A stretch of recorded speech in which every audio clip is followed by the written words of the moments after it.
ମାସକୁ 20,000 ପେନସନ୍ ପାଇବେ ଏମର୍ଜେନ୍ସିରେ ଜେଲ୍ ଯାଇଥିବା ବ୍ୟକ୍ତି। ମୋହନ ମାଝୀ କଲେ ବଡ଼ ଘୋଷଣା।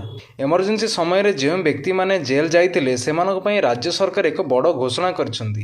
ଏବେ ସେମାନଙ୍କୁ ଚିହ୍ନଟ କରାଯାଇ ମାସକୁ 20,000 ଟଙ୍କା ଲେଖାଏଁ ପେନସନ୍ ମିଳିବ ବୋଲି କହିଲେ ସିଏମ୍ ମୋହନ ମାଝୀ। ଏବେ ଜାଣନ୍ତୁ ସମ୍ପୂର୍ଣ୍ଣ ଖବର। ଦର୍ଶକ ବନ୍ଧୁ, 1977 ମସିହାରେ ଯେତେବେଳେ ଇନ୍ଦିରା ଗାନ୍ଧୀ ଭାରତର ପ୍ରଧାନମନ୍ତ୍ରୀ ଥିଲେ, ସେହି ସମୟରେ ଇନ୍ଦିରା ଗାନ୍ଧୀ ଏବଂ ଦେଶର ନ୍ୟାୟପାଳିକା ମଧ୍ୟରେ କେତେକ ଭୁଲ ବୁଝାମଣା ଯୋଗୁଁ କଥା ଏତେ ଆଗକୁ ବଢ଼ିଯାଇଥିଲା ଯେ ଦେଶରେ ଏମର୍ଜେନ୍ସି ଘୋଷଣା କରାଯାଇଥିଲା। ଏହି ଏମର୍ଜେନ୍ସିର ଘୋଷଣାର ମାନେ ହେଲା ସେହି ସମୟରେ କେବଳ ରୁଲିଂ ପାର୍ଟିର ଯାହା ଇଚ୍ଛା ହେବ ସେ ତାହା କରିପାରିବେ। ସେହି ସମୟରେ ଏମର୍ଜେନ୍ସି ଲଗାଯାଇ ଅନେକ ବିରୋଧୀ ଦଳ ନେତାମାନଙ୍କୁ ଗିରଫ କରାଗଲା। ଦେଶରେ ସମସ୍ତ ମିଡ଼ିଆ ଉପରେ ଅନେକ ରୁଲ୍ସ ଲଗାଗଲା।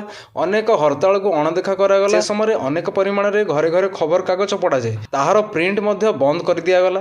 ଏହା ଥିଲା ଦେଶର ପ୍ରଥମ ଏମର୍ଜେନ୍ସି ଯାହା ପ୍ରଧାନମନ୍ତ୍ରୀ ଇନ୍ଦିରା ଗାନ୍ଧୀଙ୍କ ସମୟରେ 25 ଜୁନ୍ 1975ରୁ 21 ମାର୍ଚ୍ଚ 1977 ପର୍ଯ୍ୟନ୍ତ ଦୀର୍ଘ 2 ବର୍ଷ ଧରି କଣ୍ଟିନ୍ୟୁ ଚାଲି ରହିଥିଲା। ଏହା ପୂର୍ବରୁ ଯେତେବେଳେ ବିଜେଡି ଶାସନରେ ଥିଲା ସେହି ସମୟରେ ଏହି ବ୍ୟକ୍ତିମାନଙ୍କୁ ମାସକୁ 500 ଟଙ୍କା ଲେଖାଏଁ ସହଯୋଗ କରାଯାଉଥିଲା। ବର୍ତ୍ତମାନ ବିଜେପି ସରକାର ଅଧୀନରେ ସିଏମ୍ ମୋହନ ମାଝୀ ଏମର୍ଜେନ୍ସି ସମୟରେ ଜେଲ୍ ଯାଇଥିବା ବ୍ୟକ୍ତିମାନଙ୍କୁ ସମ୍ମାନ ଜଣାଇ ସେମାନଙ୍କୁ ସାହାଯ୍ୟ ପାଇଁ ପ୍ରତି ମାସରେ 20,000 ଟଙ୍କା ଲେଖାଏଁ ସୁବିଧା ପ୍ରଦାନ କରିବେ ବୋଲି ଘୋଷଣା କରିଛନ୍ତି।